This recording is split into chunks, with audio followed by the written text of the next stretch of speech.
kook or core, going on someone else's Instagram feed and giving your big opinion.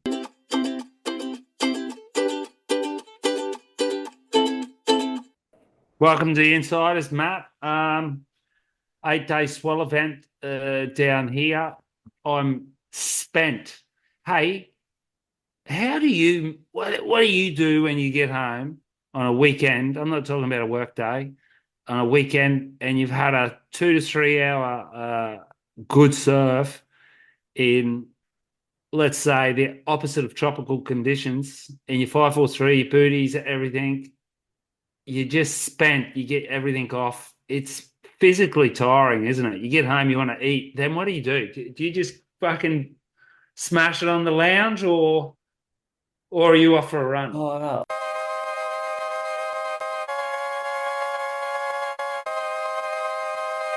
Um, I think I've got weird energy levels. Like I could give you like today, for example, like or this weekend, so Saturday and Sunday.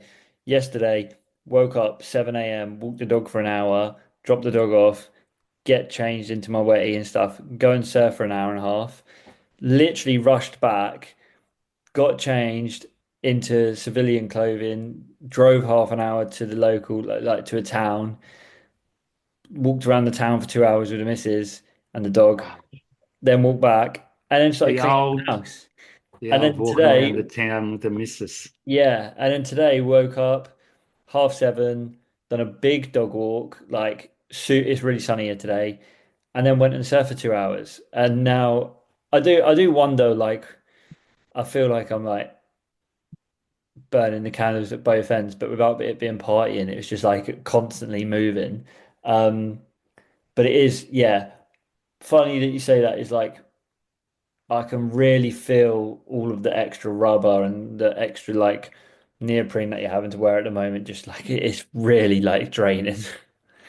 I seem to manage through these periods when the forecast is really good, like this week, for example, and we'll speak about that immediately. There was I got invited to a pro amateur comp, the Rip Curl and North Challenge on Monday, but remember I was sick a couple of weeks ago. I was pretty badly sick, and I know a bunch of people that have had this, and so I hadn't surfed for 10 days. So the Friday afternoon before the comp, which was on Monday, like we got a call through, I think around the Wednesday. I forced myself to surf on the Friday, and I actually got a half decent session at Lenore in the sun. So I was pretty happy to be back in the water. Immediately saw how unfit I was. Next day was fun, surf Le Grave. Next day got all time get to re. Slow, but all time. And then the forecast was like a 7 day buzz. And somehow, not even somehow, that just keeps you alive. I think your energy levels up and everything. And when you get to the end of it, I've noticed you get that come down, and I'm happy to not see any like good surf on the Yeah, forecast, because you just need to catch up at home, even if it's like vacuuming. You got to do something. it's interesting that you say that actually because so obviously I moved to Cornwall a year ago in November, so what, like 16 months ago, whatever it is, or 14 months ago. Before that, I'd never lived anywhere like where you get that type of swell event or whatever you want to call it. So it would always be like 1 or 2 day swells, and that would be it for a week or 2 weeks, or if not longer. And for the first time in January in Cornwall, we had waves for 14 days straight. And I think in that 14 days, I surfed 10 of the 14 days. And obviously, on a couple of those days being the weekends, you get a couple of surfs in. And I think for the first time ever, I got to the point where I was like, when the swell dissipated for a few days, I was like kind of happy about it. Yeah, man, you're burned out. I mean, it's pretty hard to explain that to people that live in warm water environments, but the cold water is a huge energy sucker. I remember after my first maybe 4 years here, I bought my first hoodie, which was just a slip-on hoodie, and it was a big game changer. I said, like, what had I been doing? It's just Yeah. stupidity. And even though you do see a lot of young people surfing without the hoodie, they don't realize how much that drains you mentally as well, because your extremities, like your head, your fingers, your feet, that's where the cold affects you most. So, um, quick like product buzz then. I've got this insane 4-3 hoodie from Patagonia, which is so loose and so warm that I just needed to shout it out. Thanks, Lenny. Thanks, Gabe. Incredible. And then today, and I've talked about this before, the Vissla U-Zip, like it's a Mm. 5-3. It's a heavy suit. It's a heavy thinger. The hardest part is getting it on and Mm. off. Like when you're surfing, it's so loose through the shoulders because of that U-Zip. But what a game changer to have really good wetties. My old wetties used to leak at the crutch. Mm. Yeah, yeah, no, that sounds like both sound really, really good. I've been I used a I've been loving my XL Comp Plus suit this winter, and even to the point where I surfed on Thursday, yeah, and then surfed it again today, and it was semi-damp, and I don't do wetsuits that are wet or damp or anything Oh, like it's that. horrible. It was semi-damp, and I was like, I'm using it because it's so good, so warm but so stretchy. And actually, yesterday morning I went for a Dawny, and the wind was up, and I used the simple wetsuit. The Oh, I simple was just I was just about to ask you about that. They're warm, aren't they? so I use it's a 6 mil hooded, and it 6 mil. but it's like it's not 6 mil in the shoulders. It does paddle really good, and I love it. It keeps you so warm. The only thing with it is, especially now being in Cornwall, you can feel the 6 mil after about an hour. You can feel Oh, your pop up getting slow, like, it- but for a 6 mil wetsuit, the way that that paddles, and like you don't even get cold, like you don't even get chilly. It's you're warm in that suit. that's a big advantage, isn't it? Just Yeah, being warm. I always used to say to people, even really early on when I was working at Quick, like in the early noughties, that I'd rather be warm than loose because I just noticed being warm actually you end up being loose anyway. yeah, Because getting cold, you just get stiff. I had this sick surf with Paulie Evans. Where was it? Friday afternoon. And I said to him, there was a couple of waves there that if I was in boardies, I just would have swung and gone.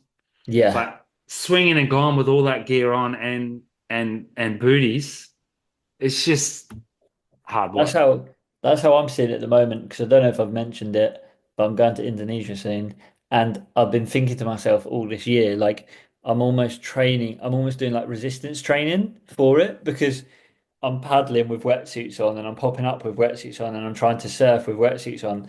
And obviously, I'm going to have 2 weeks there where it's going to be boardies, boardies, boardies. And It's a walk in the park, man. It's I a feel walk like in the so much park. freer. Yeah.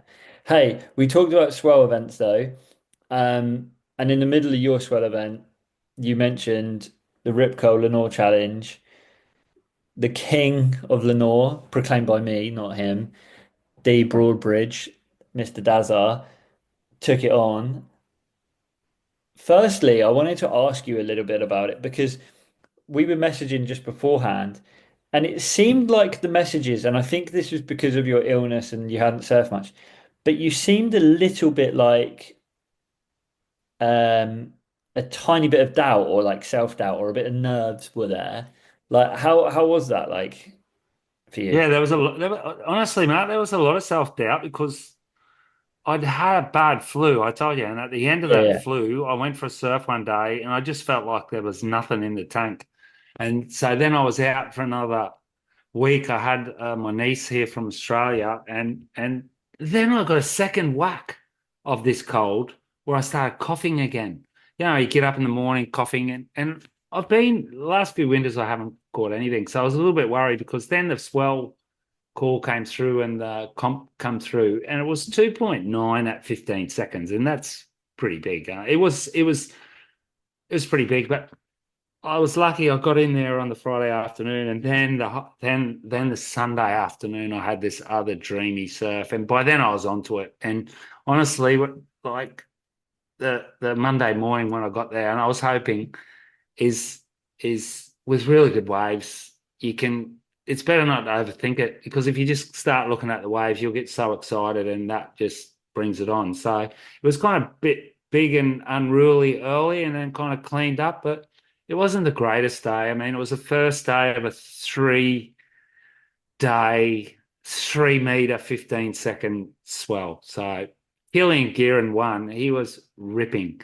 And that was pretty cool because you get to look at all their boards. Like he was on an 880 Cadillac Pizel, Yeah, yeah, and yeah. I'd been worried because I had this 810 from Christian. We put a really thick nose through it, the one I snapped, which I'm going to get fixed.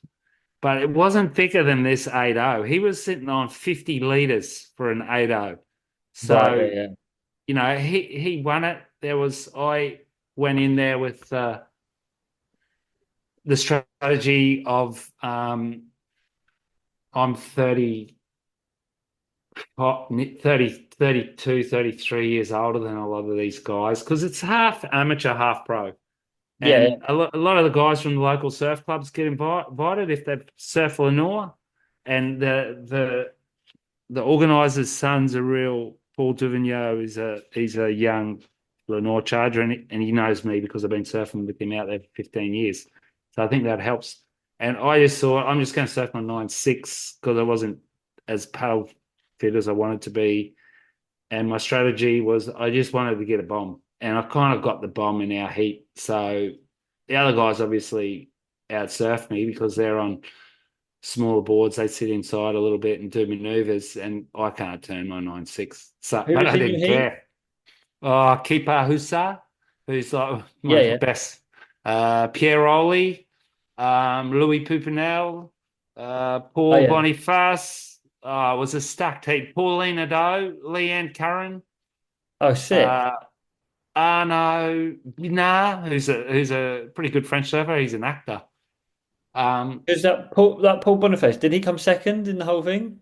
No, no, no, no, no. He didn't make the final. I forget who comes second now. I think it was Kepper, actually. He got second or third. Or Pieroli got second.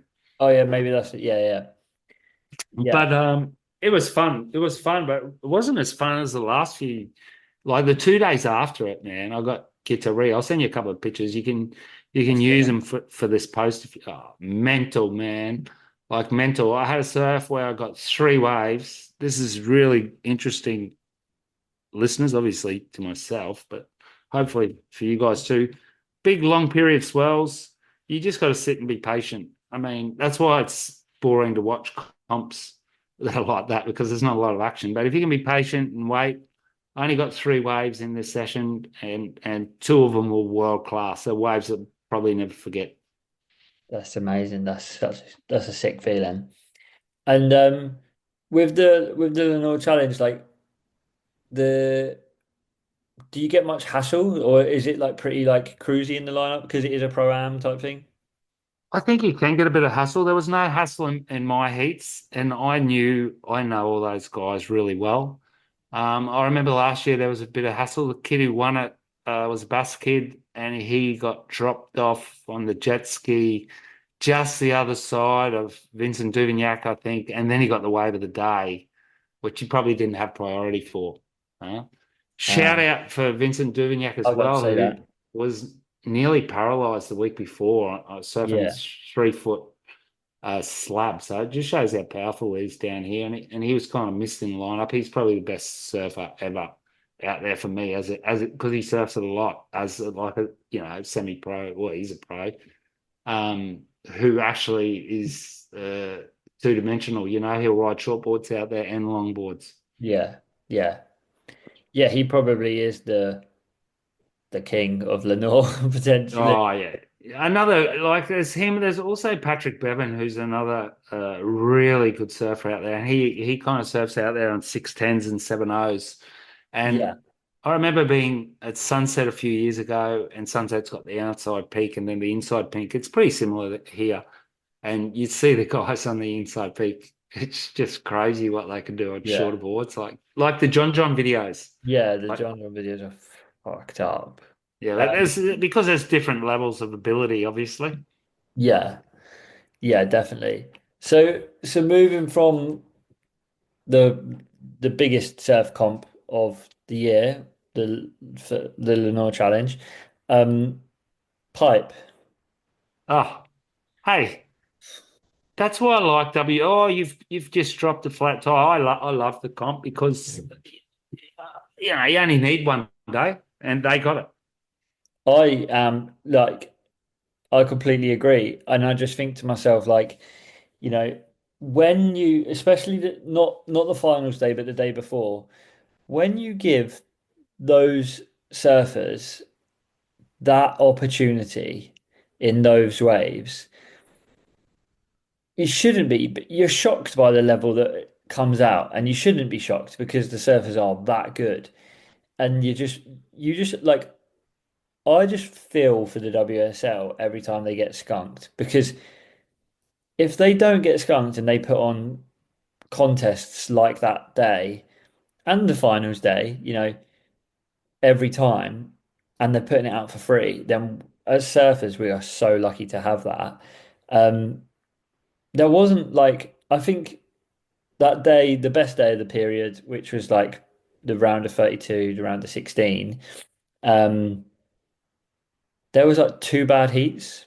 And when I say bad heats, like they were lully and Pipeline had kind of just had like 45 or like 30 minutes off. Because the surfers were ready to go. I mean, even Felipe got waves. Like, But I um, I listened to the Grit. I don't know if you listen to that much. David Lee Scales and Chad. I really enjoy it, but God, they can slag the WSL. And I thought it was funny because they were slagging off the comp and everything, but that was before it actually fired, which was kind of it fired more than what they thought. It's a hard thing to do, man. They got 8 days. What are they supposed to do? but I how think hard is it? But that's the thing, right? So we didn't slag it off, right? We waited. And even when they had day one, we kind of said, yeah, they're trying to get set for the end of the period and stuff. So when David Lee Scales and Chaz, who are good at what they do, when they write it off early, if they now go and release a podcast and hype it up and hype up the final day and the day of before, they just sound like that's just shithouse. Like they don't like they will. two-faced. Yeah, it's two-faced and it's just like you can't like especially those two, right? They are Well, in I don't mean just them. You see it across the media now. Now, I think the next 4 days are going to pump that pipe. What are you supposed to do? You're supposed to tell all these competitors to have 4 weeks available and all this stuff. And I read a really good comment from someone. I think it was Steve Shearer on one of his daily wrap ups. This is why we don't want them to reduce the amount of surfers anymore. If you reduce the amount of surfers, you're not going to see someone like George Pitter yeah. take out. Who did he take out? Did he take out Griff? Yeah, took Or over was Griff. that Joel? Like Joel beat Geordie and George beat Griff. And even you say that, but Ian Gavea Incredible. Ian Gavea. get Unreal. like Give Ian the guy a Gavea, medal. A he medal.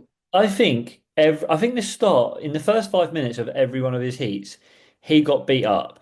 He like got a wipeout at the start. I think the first wave of every one of his heats I watched, he is dropping into a wave and getting fucked up. But he just paddles back out and packed it. And he beat the goat and The GOAT gave him his jersey. Did you see that? yeah, yeah. And This the is a funny dude thing, who cried after he sing. He was out for 4 or 5 months injured. yeah, Wow. he Ah, gave good. him his jersey, but Incredible. Ian Gavea didn't even care that he'd beat Kelly. All he cared about is that he had the opportunity to surf at pipe with just Kelly, which is amazing as well. And maybe we'll get onto Kelly slightly differently in a sec. But I completely agree. Like, you know, for the whole season, are there going to be events where I'm sitting here going, fuck, what's Alejo is doing, or what's this person doing, or that person? Probably. But realistically, like pipe alone is just different. And you get to like, and Jesse Mendes, fair play to Jesse Mendes on the commentary. He said Ian Gouveia is probably the best Brazilian tube rider, like as in a comp kind of format. Like before, like day one, he said that, and obviously he's Wow. semi-finaled. He's unreal, but I wouldn't necessarily put him against over Italo, who I've only got praise for. Yeah, Hey, what I mean, I I wouldn't put him against Gabby either, but no, um, what I was going to say is let we and I think this is how we roll on our potty is I'd rather not like look at who was the winner or who was that because I think for me if they get a day like that, it's kind of irrelevant without being irrelevant who the winner was because you kind of get to see when who were the yeah, dudes that shone. when you get a day like that, the winner is us. Like that's you get to watch the top surfers and people, and especially people who don't get the high like as much highlights, really shine, like you say. Like for me, Lob, George Pitar, Joel Vaughan. Oh, Um, charging. I who's was scared for him, man. One time, Liam O'Brien, and they didn't do a replay of the wave in his heat because they were up in the booth talking with Felicity, who's can be really annoying. And Liam goes on this wave, man, and I was worried. He got seriously injured there a couple of years ago. yeah, yeah. Well, that's the other thing. That's the other side of it. Is he literally did break his leg there a couple of years ago, and he's it takes a lot to go back and do that. I got to shout out Jake Marshall is fucking tapped out there. Like Yeah, he he's good, isn't he? He's he good too. needed. I thought that he beat Barron, and when he Ooh, so did I nearly. he needed a 7.5 or something. And that way he waited and waited and waited, and then he went on that wave at backdoor and he got fully chewed and done two big turns, and they gave him 7-3. And I wanted Barron to win because I had money on Barron to win the whole event, which is sweet because I actually ended up winning. Plus, he was my power surfer on my fantasy. But I genuinely thought Jake Marshall beat him. But again, every year, and then it comes to the guy who I will never ever not back at Pipe and have backed him for the last couple of years. And maybe I think is like, I think he's definitely in the top five pipe surfers in comps is Leo. Oh, he's unreal. Hell, man. Like to push Barron like that straight away and the result, I mean, to lose basically on a draw is just heavy for him and I feel for him. But what a result and what a starter to the year again. And And you know what? That is the big problem with social media, keyboard warriors, and everything. It's a really subjective sport. I had a, I've had a close look at a lot of these things, and the Jake Marshall one as well, and a bunch of times if you do look, and it depends on whose eyes you're looking with, because everyone's got a different. We all see things differently. We all like different foods. We all like different surfers, different shoes, different hats. Now, barrels could be considered throw tier, but my point is, if we didn't, if there wasn't all this hate and ripped off and stuff like this, you could just say, massive congratulations, Leo, you made the final. Massive congratulations, Jake Marshall, you're in the quarters, and they can leave the place in their own head, which I think servers have done for the last 30 years. Okay, I was ripped off, but that's just my opinion. And I still got a great event. I'm stoked with my points.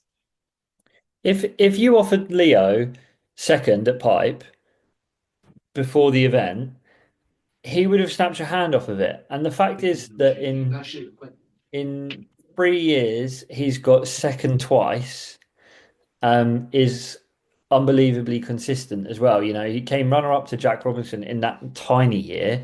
and then he's just joined. He matched. I mean, yeah, he like yes, he was technically second against Barron, but technically they were equal. Um, Equal. Hard way to but lose being equal points, isn't it?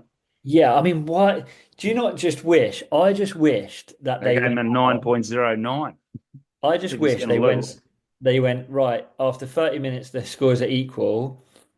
Your next two waves, like if you take off on a shitter, you lose. You got 15 minutes, sudden death waves. Imagine how good that Maybe, would watch.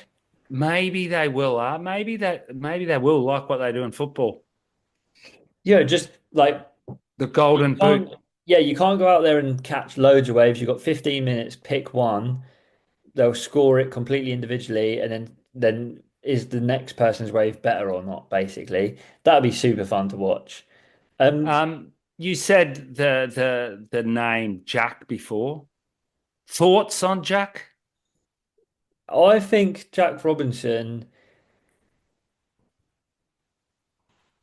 he he is weird because here's my thoughts on Jack is everybody says he's this amazing competitor, right? And he is. I'm not saying he's not. Like he's obviously won loads and everything like that, right? But to have a 10 and lose is very bad competing. And to leave it how he left it, I just think he's not a kid anymore. He's very experienced. He's like one of the most experienced people on tour now when you think about it and stuff. And just think that was pretty bad. Um, He kind of got caught inside. I was watching it closely because I wanted him to win desperately. I had Al Cleveland in my team as well, but I just wanted Jack to win. I think he could have won and maybe would have won because small backdoors up his alley as well. There was a set which he got caught under at the end in that last 2 minutes. He was too close in. mm. He had to get back out and he couldn't swing. And yeah, that was a pity. But well, how was his 10? It was just the level of acrobacy or cat-like reflexes is just ridiculous. And Al Cleveland Jr., incredible too, huh? Yeah, I loved Al's wave for the end section part where he's just full commitment. Great heat, amazing. It was just annoying in that heat that they both got waves like that, and then really there wasn't really another wave for either of them because Mm. that heat could have easily been the highest scoring heat of the event because those two are both at that level where they will go and they'll likely make the wave. I just felt like a little bit. I had Al in my team and I didn't have Jack Robbo in my team. And I thought to myself, when Jack got the 10, I thought game over. He's going to get another six or he's going to get a 6, 7 back up minimum. Like, as a coach, that's what you're screaming at him to do and stuff. And I just think he left a little bit of meat on the bone. John, John, unbelievable. he's just unbelievable, isn't he? That was a 100% a 10. I don't know why they've got an issue with not giving John a 10. He wouldn't have won the heat even if they gave him a 10 based on the scores, but that was definitely a 10. Um, There's a photo of it where it's just it's mental. I don't know. None of us real humans can imagine the level of intensity and fear in there because that's a huge, powerful wave with not much underneath, and you're riding the tightrope. But what about Barron's 10, man? Like the drop on Barron's 10 was just off this planet mental. I just Barron's 10 for me was like a Definitely a tenner. that's It that's an seems 11. it seems impossible to be able to make that drop and get that tube.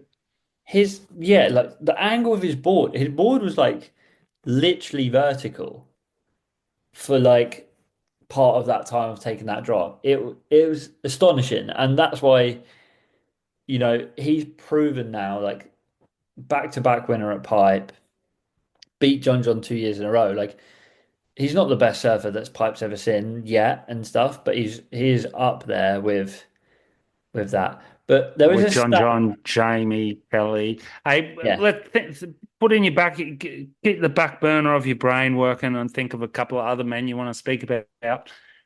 While I quickly switch it on to the women, uh, Katie, Molly, and Tyler really, really distinguished themselves. And the other thing was, I was really disappointed, and I wish I had done a couple of heats. They needed to just push through a few more heats earlier in the waiting period because it really would have been good to see the girls out there on that day as well. yeah, I agree. I I, agree. I, I also want to say that Isabella Nichols surfed really well. oh yeah, what she got an insane barrel, didn't she? Yeah, Yeah, yeah, that was that. I forgot about that. and I thought she surfed really good. And yeah, it would have been insane to see the girls out there. I'm surprised that they, well, I'm not surprised that they didn't, but yeah, I wish they would have pushed through maybe a couple just to get through. It would have been great if that was the finals day, if they could have run all day and just done the finals day with that day as well. But yesterday was still fun and Very so contestable.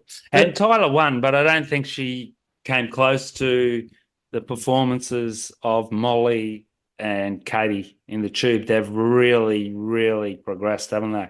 Yeah, I think Katie got, well, their heat was basically the final. That was an amazing heat again. They're dead set getting as good at barrels as the guys in those sort of waves, huh? Yeah, for sure.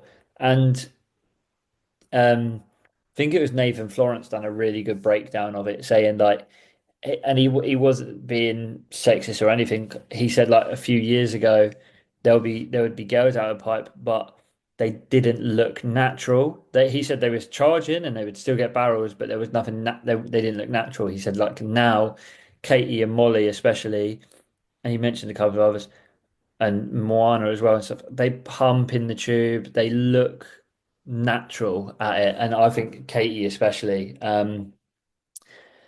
Yeah, And but it kind of fizzed out a bit because Erin Brooks didn't get a chance to surf in decent waves, and and she kind of got smoked in the heat. So yeah, yeah, I think she she'll be. did. I think she's honestly. I think for me, she's probably favourite at the pool coming up, but we'll get to that later on. We'll see. Who knows? Mm, interesting one at the pool for sure. Um, there was a stat as well, which I just wanted to bring up, and then we'll go into talking about this alien a little bit more. Kelly Slater has won 100 heats at pipe. Yeah, jeez. 52, and he was just get one of those rights he got backdoor barrel on the big day was ridiculous. Just Yeah. all all hail the king. He's off tour, but I'm glad he got a wild card for this event. He had a chance of winning it too. Huh?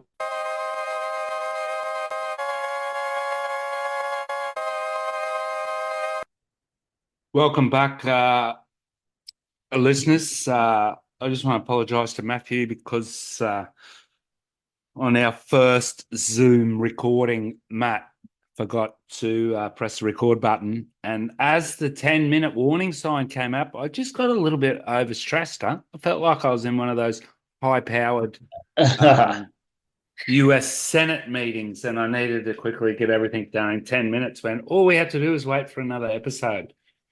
Tell me your thoughts about the GOAT in this pipeline context.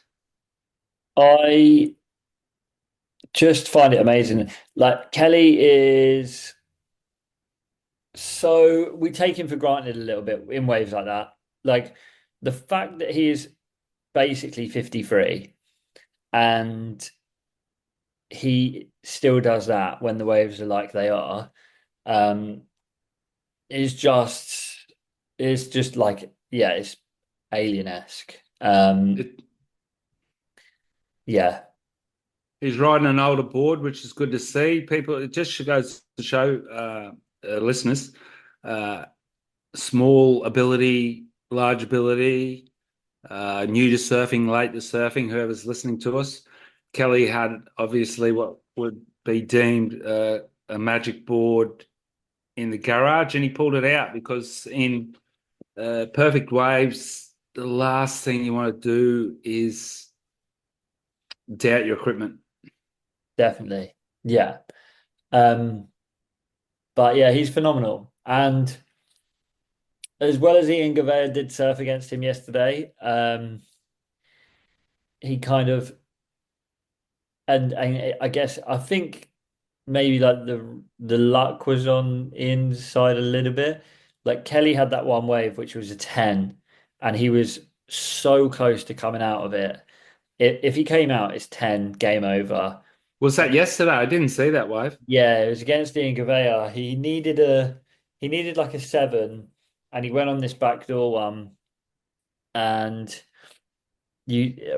incredible drop. You can see him pumping and it just stretches out a bit too quickly. And he's right there at the end. You can see him right at the end of it. And you if anyone was going to make it, it would have been Kelly. And you wanted him to. I think the whole surf world was willing him out of it just because, as much as everyone respects Ian Gouveia and he deserved like a lot of props, I don't think anyone wanted that to end for Kelly.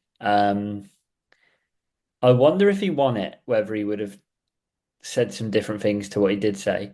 He said he was going on the slab tour with Nathan Florence, which is quite interesting. Yeah, yeah, yeah. I thought the same thing. I think that's his need for Attention. the spotlight. Yeah.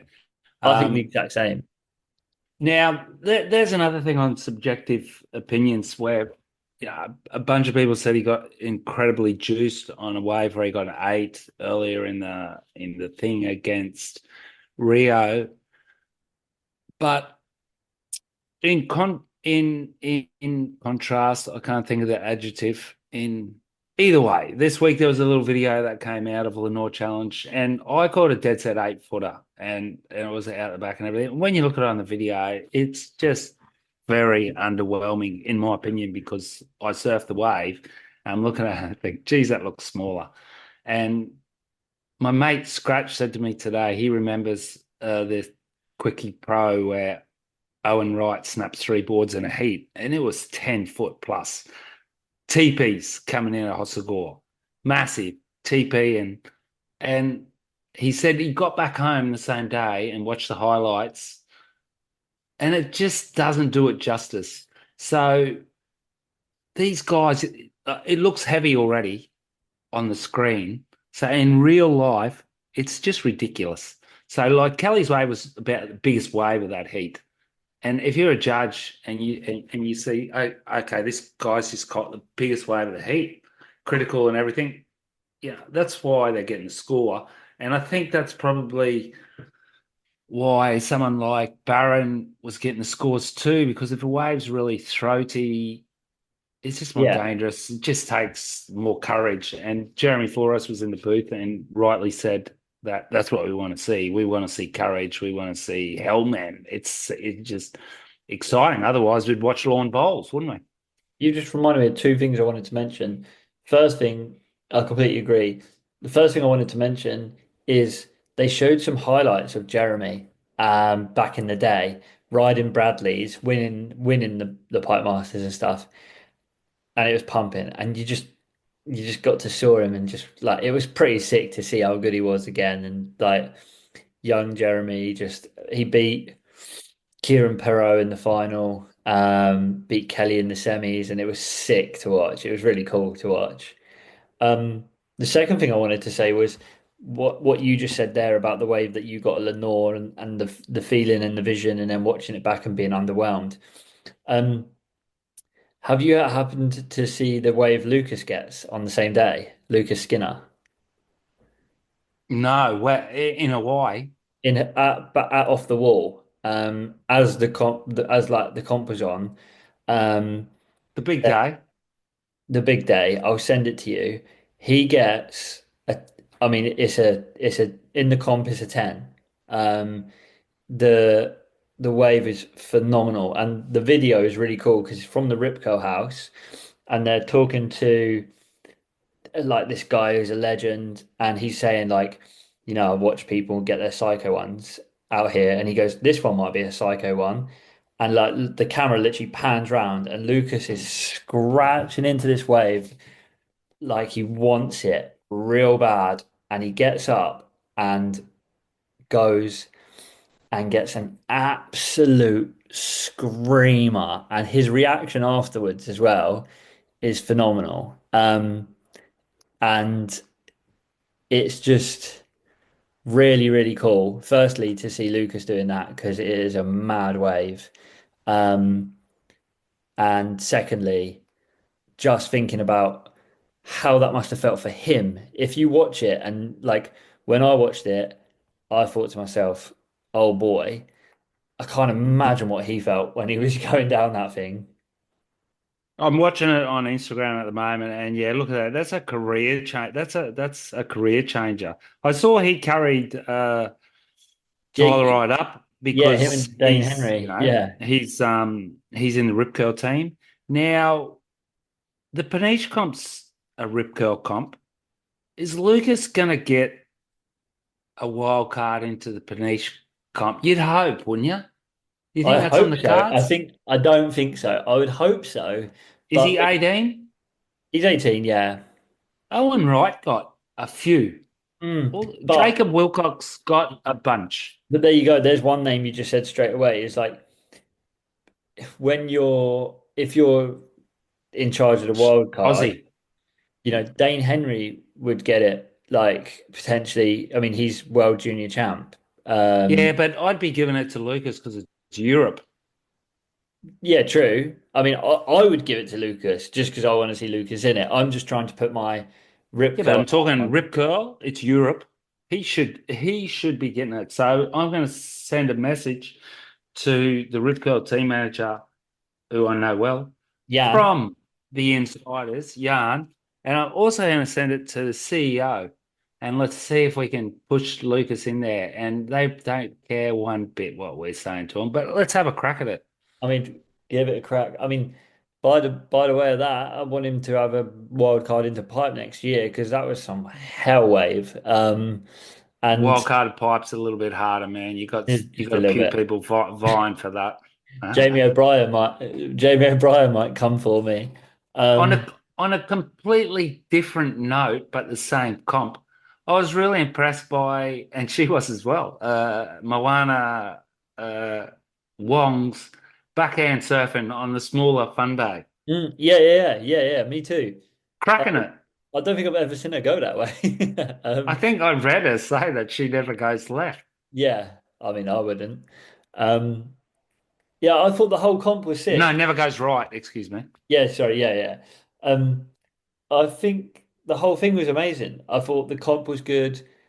Um, I actually think the commentary was better. Like, I think they weren't as stiff and they weren't as repetitive. I think it helps when the waves pump for sure. I really like Jesse Messenger's commentary. I think he gives a really good insight on it. Who else was really good, I think, except then he kept saying too much Florence, was Joel Centennial. He rips, man. He's like, Oh I yeah. saw him when he was in Hawaii. He was like one of the best surfers from Haleiwa.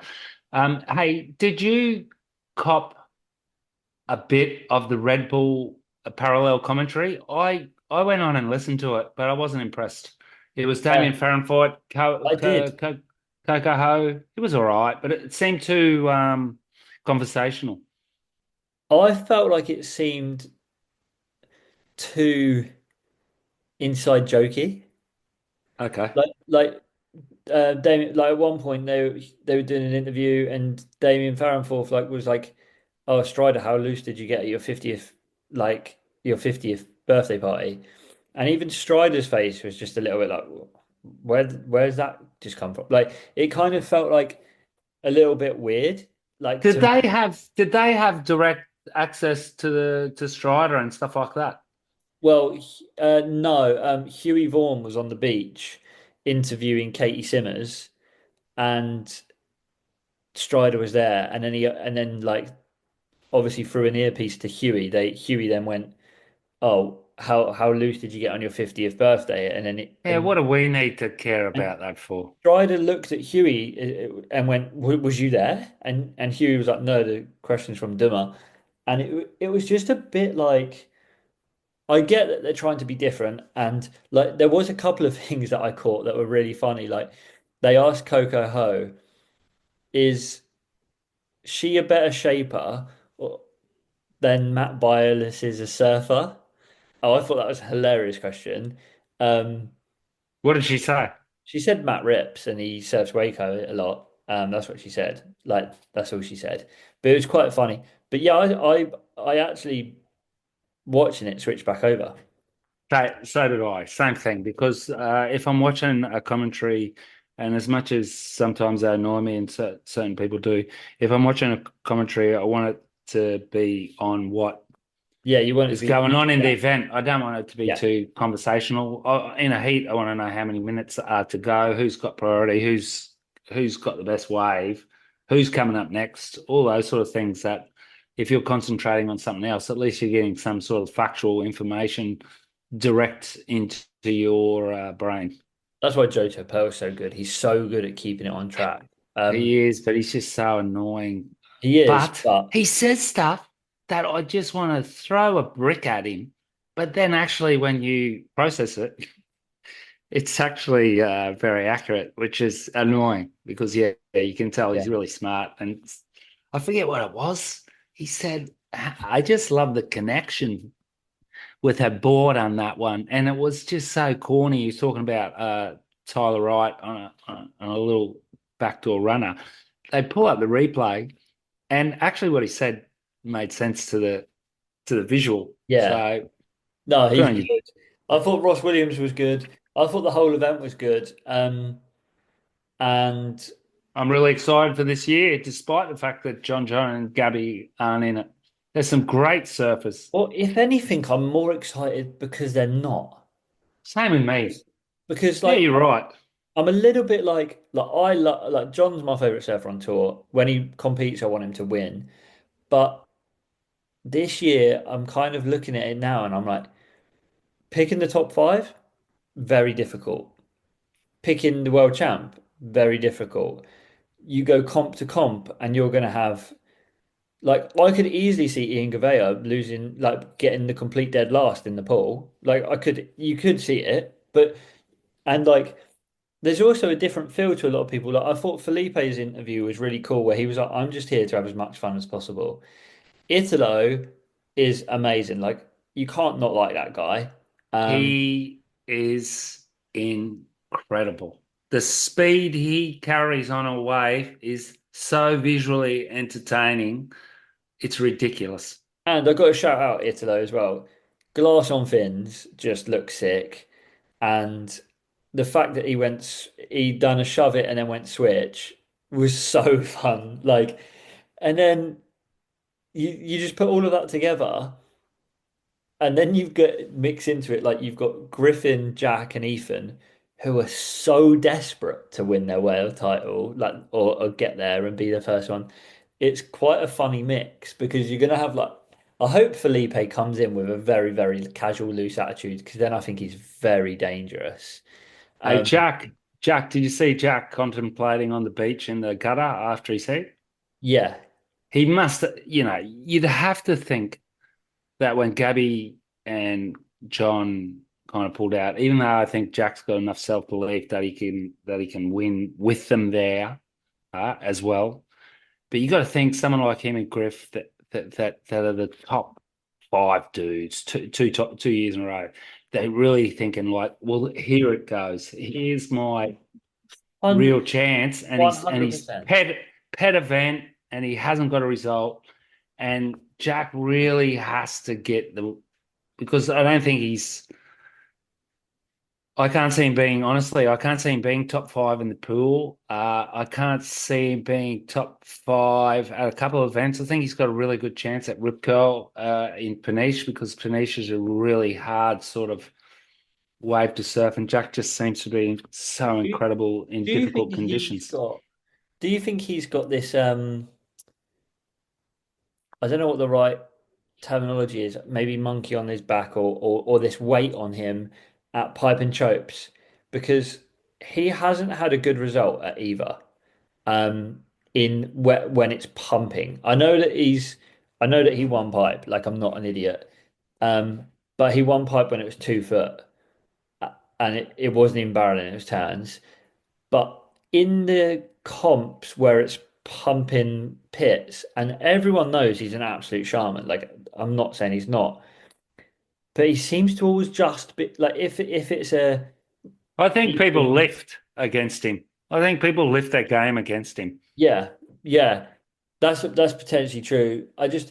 It seems to me that it's always if there's like an 18 plays a 17.5 heat, he's always the 17.5 and not the 18. On when it's completely cooking. But I mean it's coming. There's going to be a time where he wins chokes and stuff like that. I'm not, and like I say, he has got a pipe win, but everyone knows it was the worst pipe that's been in a long Okay, time. a couple of other people then we didn't speak about, which I think is probably important too, is Griff, who absolutely charged like a man possessed. Did you see him get absolutely blown to bits? Yeah, yeah. And two, Ethan Ewing, who whether he's in a rail carve or in the tube, has got the best style ever. Like the speed he has in the barrel, Yeah, like he's growing, isn't he? He's definitely growing. Like I can easily see him winning Cloudbreak just because even his backside tube riding, it's as good as the other guys. yeah, It's it's the speedy. Did you see some of those backdoor tubes? He yeah, takes off and immediately you would think this guy's coming out, and he does. yeah, 100%. Even his flick outs, they look like he's been slingshot. Yeah, I cannot wait. I so hope that J-Bay pumps because I Oh, cannot wait to see him surf J-Bay. I am putting every penny I own. That's not true, but maybe a couple of so quid. you've jinxed him, but honestly, you really would have to be off your rocker to not think he's favourite at J-Bay. Yeah. And the last person I wanted to talk about for this pipe thing, a lot of people have told me this guy has is potentially going to be the 2025 world champ, Yago Dora. Oh, just out in Literally, 4 foot backdoor rep running rights. and just got the worst 0, 0, 0, like whatever. Like he is wooden spoon, last place. Luckily, obviously, It's a cruel sport, isn't it? he could win the pool. He could win the pool. Okay, well, potentially, let's say uh, we're not going to go straight onto the pool, but that's he could win the pool. Um, Griff could win the pool. But is Toledo, who honestly, when you looked at Toledo's heat, he got a couple of good barrels, but straight after there was guys like George Pitter and Joel Vaughan and Ian Cavilla who don't have Felipe's ability sending it, and you were thinking, that's how you send it, man. And He can beforehand, yeah.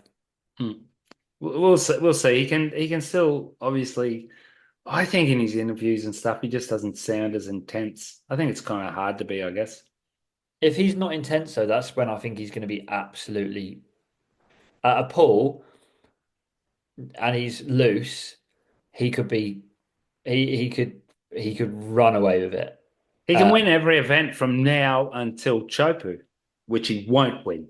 He categorically won't win Chopu. and We know that. But he he won't can win win. he won't win Margaret Hey, River. he's won Margaret's, dude. Yeah, but he won't. Okay, but he has won it. Well, yeah, true. You But know, Margie's yeah, isn't as intense main break as these other spots. the pool is going to be really interesting because there's not someone like Gabby is so good in the pool that I would have him winning it every time, even though Philippe's won it a few times as well. But like Italo's amazing in the pool, but he's not as good going one way to the other, and the same as a lot of the other guys. And it's a new pool. It's going to be very interesting. It's going to be very fun. Um, Here's here's one that we're going to research, listeners. If because this is obviously a WSL episode, and we're going to have the whole year. We're going to mix it up. We'll have WSL. We'll have our free surfers and interviews and stuff. But the Americanisms that creep into their commentary, and I mentioned this to you, this fucking on the glass business is annoying. Now, like once someone gets a hold of it, now they all say it all the time on the glass. Can't wait to get him on the glass. They didn't used to say it. Yeah. It's funny because that was the other thing I was going to mention about the Where does stat. that come from? Boxing? Where does that come from? I'm going to research it. It's not from them. They didn't make it up. They don't have the brain space for that. Well, yeah, I'm pretty sure it's for some reason I think it's like ice hockey thing Yeah, well, let's check it because out. they have the glass arena. Yep. Um, and then they do the interview right there. I'm not 100%, but yeah, that was actually what I was going to say as well, though. The Stab Altcast, the Red Bull Altcast, they were doing the opposite thing. So they were like the guy who was like the Stab guy, who's the CI guy, I forget his name now, was trying so hard to use Aussie terminology, and it just doesn't sound right. Like, Hmm. um, And then like when Huey says stuff, it's just natural. It's just what he's thinking and stuff. And it really sounded like they were trying to force it, which was the same with the on the glass. I agree. The other thing I wanted to mention, did you see Geordie Smith's board review? Yes. The He's best great, isn't he? board review ever. Like, tell us a bit about your board. It's got future fins, futures deck pad, an O'Neill sticker, and it's a Smith Shapes. It's just he's so funny. Just like G- George Peter took him out, and I noticed in that heat that George can get up in their griller. He was a little bit, intense and everything. So they're not taking it lightly. Joel beat Geordie Yeah, but George, would be oh, it was Joel that beat him. Are you Joel sure? beat Geordie, but George beat Griff. Joel was just, yeah. Joel was ripping. He got one of those backdoor barrels that they couldn't score that he went straight into a whitewash as well. It was Yeah, hectic. he surprised me. Ryan Callahan a little bit disappointed me. He looked like he was on a little bit of a longer board, but Yeah. like you can say what you say. It's hard. Hey, You got to get the right wave. There's luck, but there's no luck when it's John or Barron. what about Miguel Pupo getting through on two interferences? I thought that was luck. Did you Oh, see the yeah. Ramsey one? No, I didn't, but I saw the JO. And you know what? Sucked in. And good on him because it's just annoying watching people paddling in front of other people. Yeah, the Ramsey one was a definite interference. Like, but he got caught because Miggy was deep. Miguel Pupo was deep, and it, he was getting into the wave, but Ramsey looked at him and was like, "You're too deep." Went and then, but Miguel was up, and then he just pushed it down on him, and it's a definite interference. Like, um, which was a bit of a shame because I thought Ramsey had a chance of doing really well, especially on that day. Um, What do you think about the consistent comparisons of Katie Simmons to Tom Curran? yeah, it's just like it's a bit boring, isn't it? It's Really? just not original anymore, is it? No. It's that I really think they do, and they don't need to over gush about Katie. I also listened to a really good podcast with Sean Doherty, who's one of the best surf German. writers in the world, tracks Patagonia marketing director and everything. And he tried to get an interview with her in Bells and couldn't even get close to her. She's got 4 or 5 handlers, Well, all it's that sort of stuff. She's a superstar, man. She's only 19, and I've got a feeling, I'd said this before, that it just might end up melting her down or turning her a little bit too cool. I don't know. I I, think it's probably hard to keep your head. I think they don't understand cool because they done the interview with her. That AJ woman done an interview with Katie, and they were saying like she was asking her what music did she listen to beforehand, and she was asking her other things, and Katie's just like her answers all the time is just like, oh, I don't know, and you're like, it's because she doesn't want to answer these questions. Like, she's Yeah. too cool for this shit. Like, Or she's too autistic for it.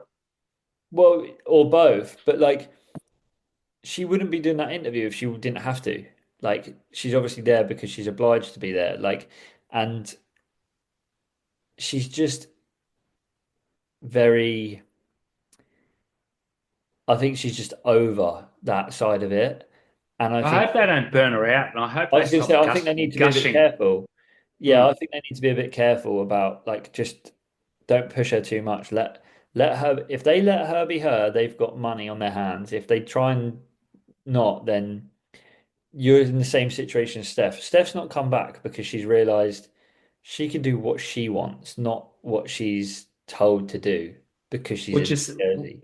would you say that Katie Simmers is one of those other once in a generational talents that if she wanted to walk away from the tour next year, she'd still be pretty cool with sponsors, wouldn't she? Oh boy, even more so. I think she'd make more money off tour. Maybe not Yeah. more because she makes maybe not more because she makes loads per because she wins a lot. But yeah, Or if can we just leave money out of the question? Um, can she have a better life? Because she'll still get sponsorship, which means it'll still allow her to surf I ultimate think so. waves and put her product out there, which she obviously wants people to see her surfing. Otherwise, she wouldn't make edits. I don't think she'll be on tour for like the like 9, 10, 11 years that you get. I think she'll be 5 years, then take a big break and stuff, a bit like Dane-esque, like she gets compared to. I just don't think she'll be on tour for heaps and heaps of time. Um, Here's a funny one then, because we're right on that topic and we can meld out of it. But, we had a big discussion about Craig Anderson, Quicksilver, Dane, Former now. Everyone's talking about how Former's really going well and everything. And Belly was in that issue. Really, he was pissed at the time that these guys were anti-quick. Now, Leo had big Gucci stickers on his board when he was with Quick. And at the time I said, hang on, how's he sponsored by Gucci and Quicksilver at the same time? And they were saying to me, because, oh, you don't understand. You're stupid. That's good for Quicksilver. That's good. That's elevating Quicksilver because he's getting Gucci marketing, which is putting Quicksilver in the same. Bullshit. That's not. It's confusing people. They're both clothing brands. And Gucci wouldn't have even been paying him, man. This is big fashion brands. They just walk over people. They turn girls anorexic. They send designers to suicide. It's luxury. They don't care one bit about someone's well-being. And I don't think that worked in his uh, favor at the time. And honestly, it could have been his downfall with Quicksilver. Definitely, like you're 100%. Like you got to think like these people at the end of the day, what they want is people who love their brand as much as they love the brand. Because like, Represent what they're being paid to do. and you look at Griffin, Griffin head to toe rocks quickie the whole time. Like Kanoa, the same. And what whether the argument is that it elevates Quicksilver or not, to me, it shows me that someone is to getting paid by Quicksilver but wants to wear Gucci. Yeah, And um and I think that's a bit off. I think I've got a bit more respect for Craig and Dane for going, no, we're going to turn down £5 million and £2.5 million contracts and set our own stuff up because we don't want to wear your shit, then wearing someone's shit and taking another contract with someone exactly. else. And people were telling them that there was that comment where people were saying that, and it's not always about money. Thank fuck that there's some Yeah. people out there in the world, and like myself, uh, Well, who you are poor, and after a hell surfing session, you're just happy enough. And those guys wanted to create something of their own, and they walked away from money because it's not all about money. At one stage, you're going to die, and you can't take it with you.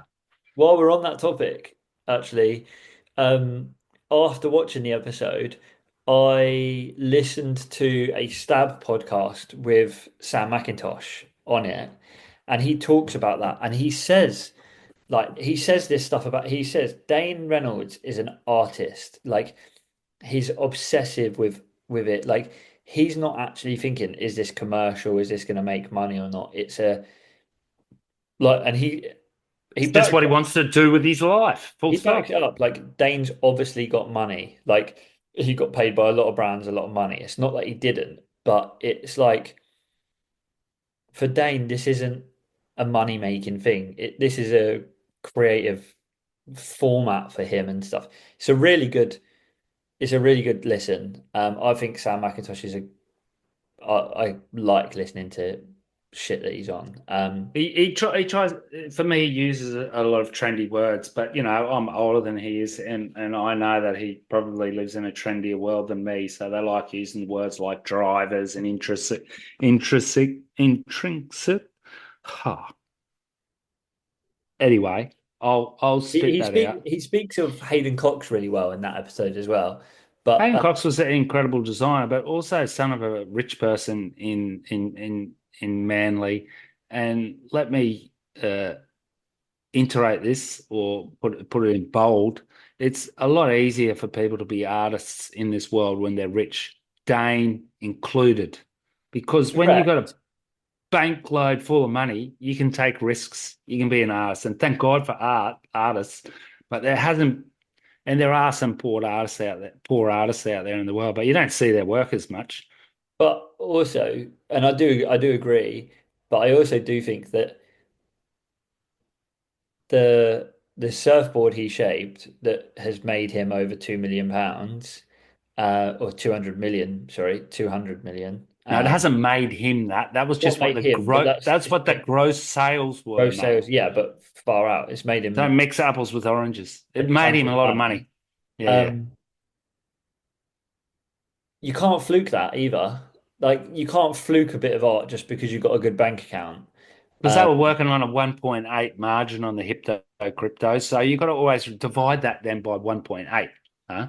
So yeah, everything's he would have wholesaled people, he was giving stuff away Yeah, but and he they also probably sold a lot direct to consumer, and you know that they were made in yes, Thailand. So yes, that side yes, of the margin, he's talking yes. different Vertical level. retail. Yeah, yeah, Um, vertical retail. but it's really interesting and cool. And I think, to end this episode on it, I really hope for a positive WSL year because when like the pool's the pool, I know I'm going to bitch about the pool afterwards because it's going to be boring. It is what it is, but I'm going to still enjoy watching it.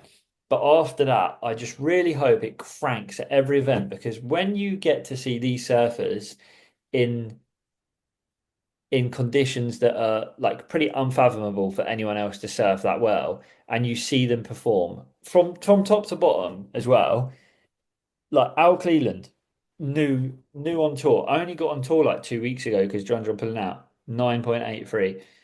Ian Gentile is one of my favorite surfers. Like, and he's so sick. Like when you get to see those in cooking waves and you realize how good a product the WSL is, you just love it. But on the flip side, if there's bad waves, it's fucking shit.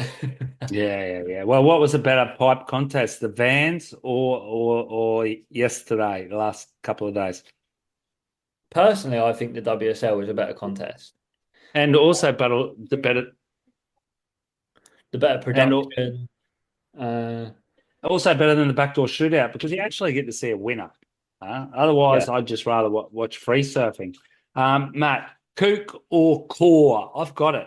Okay, because I saw earlier on Leo's Instagram feed a two-paragraph explanation, blah blah blah, from Liam McNamara, the Eddie Aikau contest director, ex-pipe charger, on what he thought, which at the end of the day sort of was like, keep your chin up, Leo. Everyone sees something different. What's your kook or core going on someone else's Instagram feed and giving your big opinion? I mean, yeah, it's similar to the one that you said beforehand. It's like, just don't do it. in my opinion. Okay. Okay, because I'm calling it kook. Like, I've Yeah. I've actually worded up my own mother on this, because I write stories occasionally, which and I've posted stuff, and I hate Facebook, and sometimes I do it on Facebook because she's not the generation of Instagram, and she'll go on there and put like a massive story of a comment. It's my mum, I love her. I said, just tell me that face to Yeah. face. Yeah. That's Don't put that's it on there. why, like, for example, your Leo example, why he's not sending that to him in a direct message. So it's one Yeah. one where Leo can then reply and go, look, I really appreciate what you're saying, blah, blah, blah, or whatever. Um, Doing it publicly is just like, it's like trying to tell someone off in public when they're having an argument, or like someone's doing something public, they're doing it on their own, and someone comes in and offers their opinion and advice. You're just like, fuck off, mate. Like this is, It's where the world's gone, because instead of people just looking at the posts, they're looking at the comments. It's yeah, just ridiculous.